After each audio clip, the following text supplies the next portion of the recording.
दोंडाईच्या शहर भाजपातर्फे वाढीव वीज बिल विरोधात जन आक्रोश मोर्चाचं आयोजन करण्यात आलं होतं। मोर्चाचं नेतृत्व भाजपा प्रदेश उपाध्यक्ष तथा आमदार जयकुमार रावल, जिल्हाध्यक्ष प्रवीण महाजन यांनी केलं होतं। आमदार जयकुमार रावल यांनी सांगितलं की देशभरात लॉकडाऊनची घोषणा झाल्यानंतर वीज वितरण कंपनीने मीटर वाचन न करता ग्राहकांना अंदाजित बिले पाठवली। व्यापारींची आस्थापने बंद होती तरी अवाढव्य बिले पाठवली। भाजपाने यावर संपूर्ण महाराष्ट्रावर आवाज उठवल्यावर वीज बिल माफ करण्याचं आश्वासन दिलं, परंतु पुन्हा दिलेल्या आश्वासनाचा विसर पडून ग्राहकांकडून सक्तीने वीज बिल वसुली करीत आहे। असा जनतेचा विश्वासघात करून सत्तेवर आलेल्या सरकारला सत्तेवर राहण्याचा अधिकार नाही, असा घणाघात आमदार जयकुमार रावल यांनी केला। याप्रसंगी वीज वितरणच्या विभागीय कार्यालयासमोर वीज बिलांची होळी करण्यात आली। तेथून पायी मोर्चा काढून अप्पर तहसीलदार कार्यालयात अप्पर तहसीलदार सुदाम महाजन यांना निवेदन देण्यात आलं।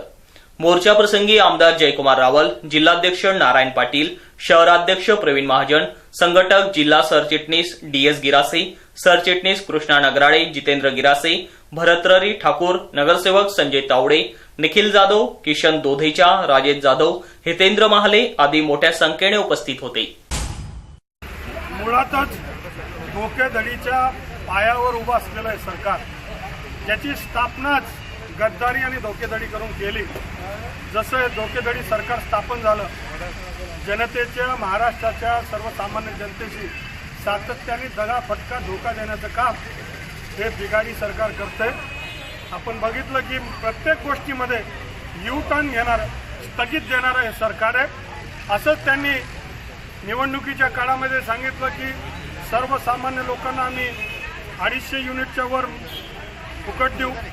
त्याच्यानंतर करोना आला आणि म्हणून या करोना काळामध्ये सर्वसामान्यांना कुठली कमाईचं साधन नाही आणि म्हणून वीज बिल आम्ही आकारणार नाही, त्याला माफ करू, अशा प्रकारचं आश्वासन दिलं होतं। परंतु आज या शब्दावरनं हे बिघाडी सरकार फिरलंय, सातत्याने जनतेशी धोका करतं। वीज बिल हे जनतेचं, गरीब जनतेला कुठलाही व्यवसाय नाही, कुठलाही धंदा चालू नाही आणि कुठली सगळ्या या अडचणीमध्ये असताना कुठलाही इन्कमचा सोर्स नसताना त्यांच्याकडनं वीज बिल घेणं हे चुकीचं आहे। आणि म्हणून जे त्यांनी शब्द दिलाय की वीज बिल आम्ही माफ करू, तो शब्द त्यांनी पाळला पाहिजे आणि तो पाडण्यासाठी भारतीय जनता पार्टी या महाविकास आघाडी सरकारला भाग पाडू, जनतेशी धोकाधडी सहन करणार, शेतकऱ्यांना करोडो रुपयाचं पॅकेज देऊ, जनतेला हे देऊ ते देऊ, काय दिलं आणि देणार नाही, घेतल्याशिवाय आम्ही राहणार नाही, हे देखील आम्ही निर्धार केला आहे। आणि म्हणून पहिले महात्मा गांधीजींच्या अहिंसाच्या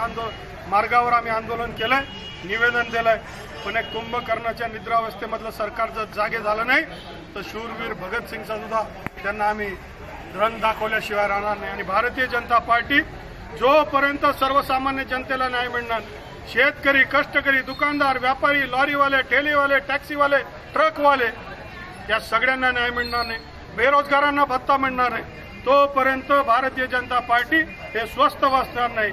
आंदोलन अधिक आम्ही तीव्र करू असं आम्हाला नम्रपणे सांगायचं। आणि म्हणून महाआघाडी सरकार, तुम्ही जे बोलले होते ते करा, जागे व्हा, नाहीतर जनतेच्या संतापला तयार व्हा। हे देखील मला प्रमाणामध्ये वीज बिल माफ व्हायला पाहिजे, संपूर्ण बिल माफ व्हायला पाहिजे 6 महिन्याचं। जर भारतीय जनता पक्षाचं सरकार असतं तर 100% वीज बिल माफ झालं असतं। आम्ही जर आमचं सरकार असतं नसतं हे सगळं आता काल्पनिक विषय, आम्ही हजारो कोटी रुपयाचं पॅकेज दिलं।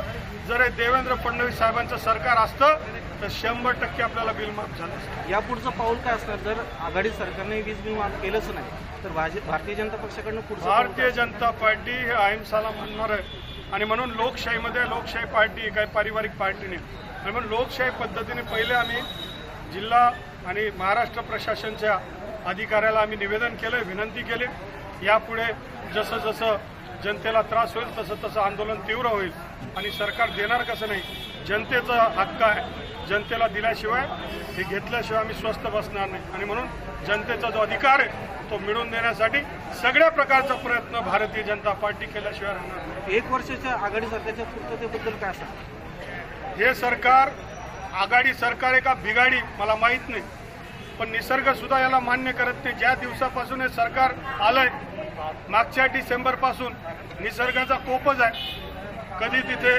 भयांचं वादळ येतं, कधी इकडे करोना येतो, कधी पाऊस पडतो, कुठं काय होतं, काही व्यवस्थित चाललं नाही, सरकार बी व्यवस्थित चाललं नाही आणि निसर्ग सुद्धा यांच्यावर नाखुश आहे कारण यांनी गद्दारी केली. या युतीमधनं तुम्ही लढले, भारतीय जनता पार्टी नरेंद्र मोदी देवेंद्र फडणवीस साहेबांच्या नावाने लढले आणि निवडल्यानंतर जी गद्दारी केली ही गद्दारी जनतेला माहिती आहे आणि जनता योग्य वेळेस धडा शिकवल्याशिवाय राहणार.